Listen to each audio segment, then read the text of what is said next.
Okay, so for your warm-up, you're going to analyze the code, and then you've got questions in the assignment panel. I did tell a handful of you about a survey you need to do. Take care of that. Also, after the warm-up, you do have a lesson check. Go ahead and start that. And when you're done, I'm also going to unlock the planning. And when I see everybody in the planning, I will know that you're ready to move on. I gave out the Job Fair and Career Expo to juniors and seniors. I do want you to see that there is a QR code on the front, and you do need to register for this. It is April 4th. That is next week, Monday, okay? And if you look on the back, this is a really good opportunity for you, whether you're thinking a trade school, a junior college, a four-year university. It gives you industry people, so people in lots of different fields that you may want to go in, to answer questions about what are some job requirements for being a welder, for being a programmer, for being a graphic designer. Whatever the case is, they're going to have people there to be able to talk to you. They're also going to have some like little workshops for communication skills. They're going to have people here to help you write a resume, to talk about interviews, communication, et cetera, et cetera. So I highly encourage you to scan that QR code. And again, they've got lots of different fields there for you to look at, and it'll help you regardless of what you think you may do next year, whether it's going straight into the workforce, trade school, junior college, four-year university, okay? And if you have any questions, let me know, and I'll be happy to try to help you find the answers to them. All right, so we're going to look at DNA test planning. Let me get that up on the screen. All right, so in this one, we're going to create some fake data using the random library and then analyze the results. So when we look, we want to know what is DNA testing and how does it work? Well, obviously DNA testing it's testing someone's DNA. So how do you get DNA?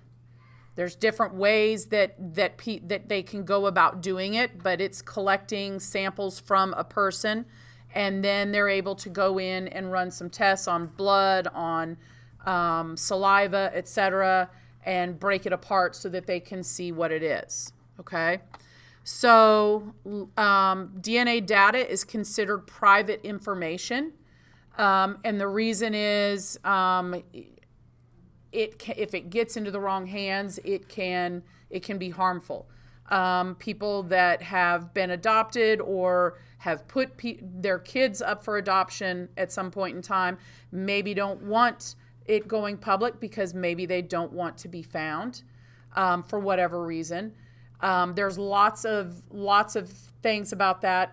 Also, for people that have been to prison, I don't remember what year it was that DNA was finally used and allowed to be used in court.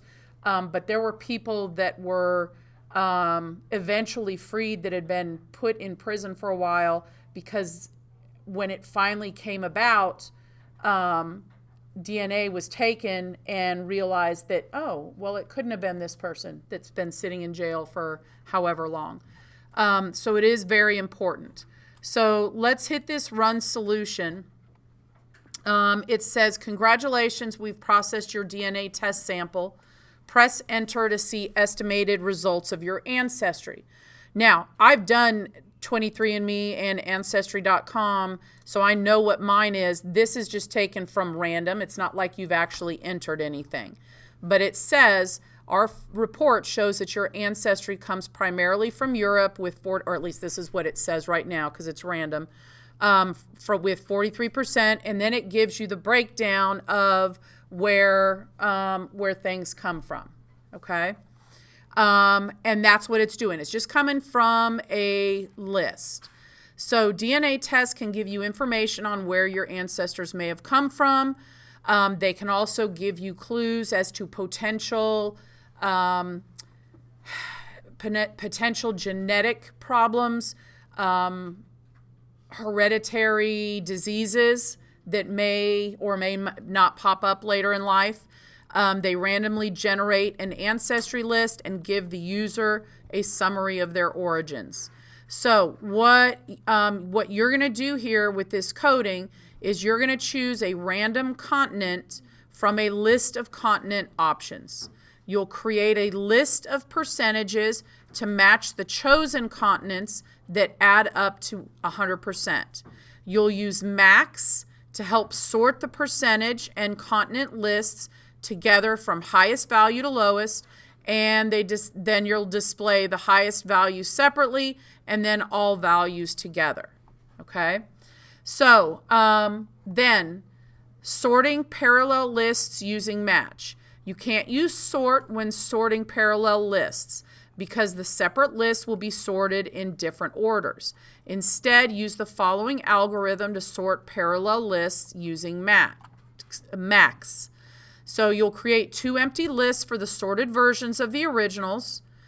Then you will choose which of the original lists you would like to sort to use as the basis for the sort.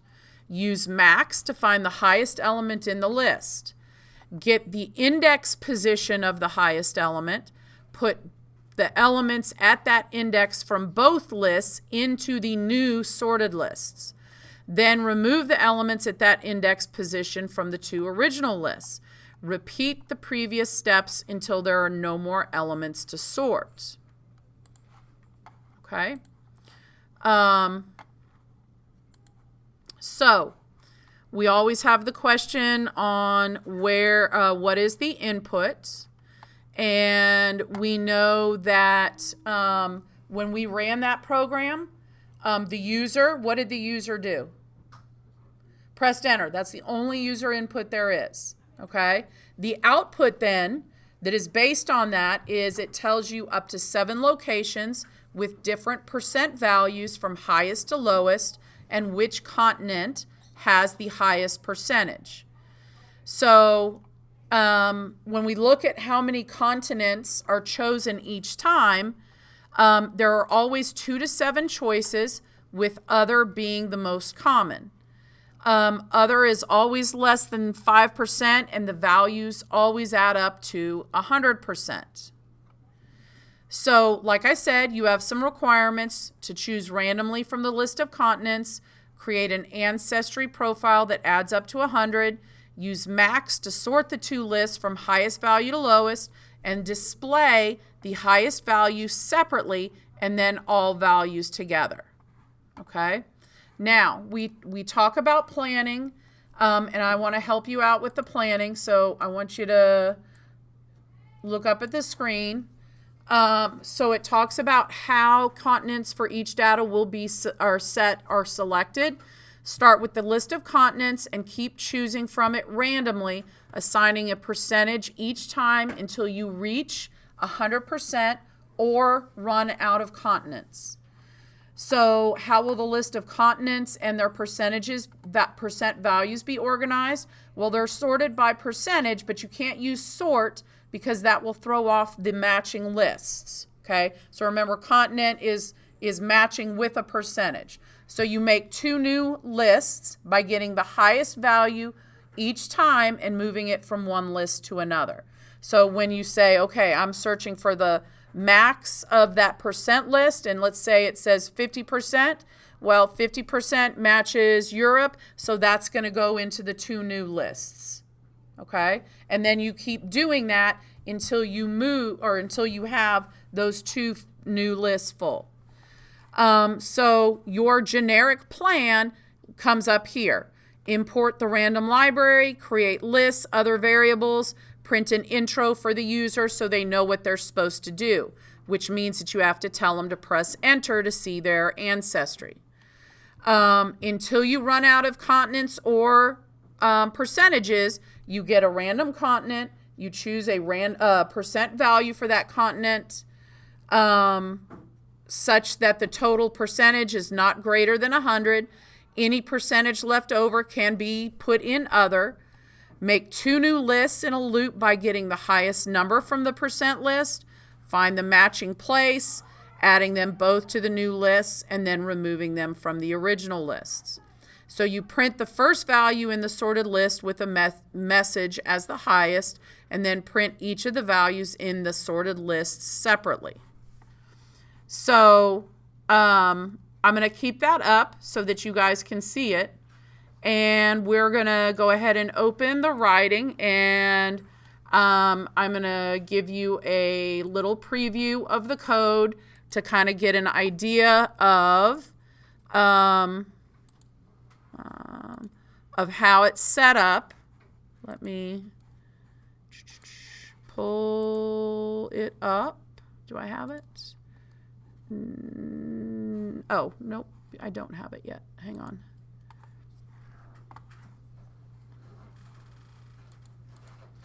And all right, so remember that your assignment is in the assignment panel.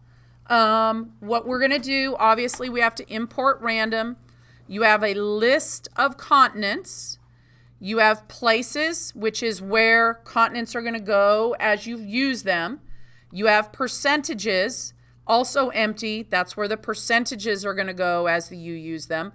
And you have percent remaining equals 100%. Because remember, as you put in the percentages, you need to make sure that you wind up with 100%.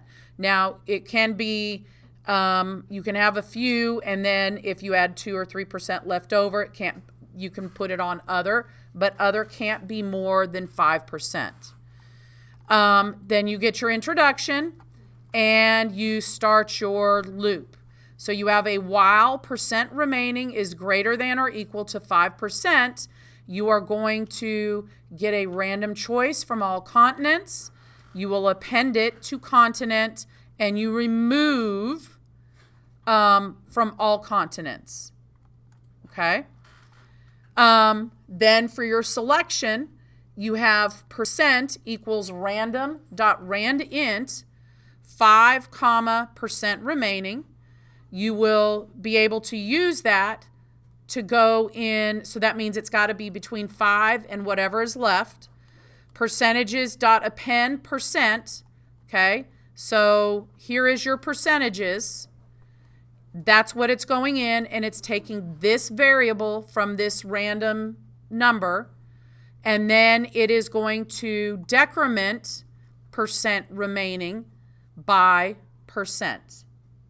Okay, so there is your loop that it goes through to assign the percent to the continent.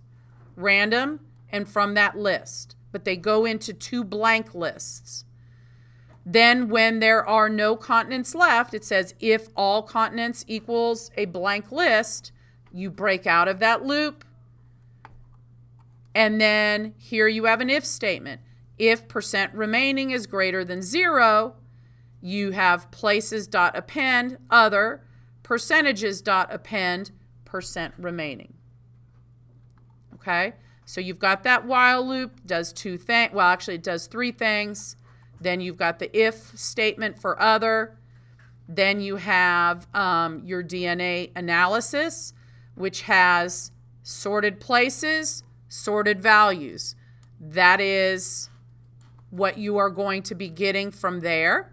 Okay, so while places does not equal empty, okay, then we are going to choose the highest value equals max percentages, and then highest index equals percentages dot index from highest value. Highest place equals places highest index. So now we have here the sorted, okay? Sorted places dot append, highest place. Sorted values dot append, highest value. Percentages dot remove, because remember we have to remove from that initial list, and then places dot remove. Then we have max values equals sorted values. Max place equals sorted place. And then you have a 0 in there. And then you have the output. Couple of print statements. And it says where your majority ancestry comes from. So that's the max place with the max value. And then for I in range of sorted places, print blank string, sorted values, percentage, plus sorted places. That's where it gives you that string here. Okay. So a few different moving parts to it. I am going to leave this up here to help you work your way through that. I will also let you know that I will, if you get stuck on something as you work your way through it, you can come up and take a peek at the code. You can't take the code with you. You can't take a phone and snap it, but you can take a peek and you can go, oh, okay, got it. And I'm okay with that. I also want you to be helping each other out, talk things out. When you get stuck on something, talk to your neighbor, because you learn from helping others as well. Okay? Go ahead and get started on that.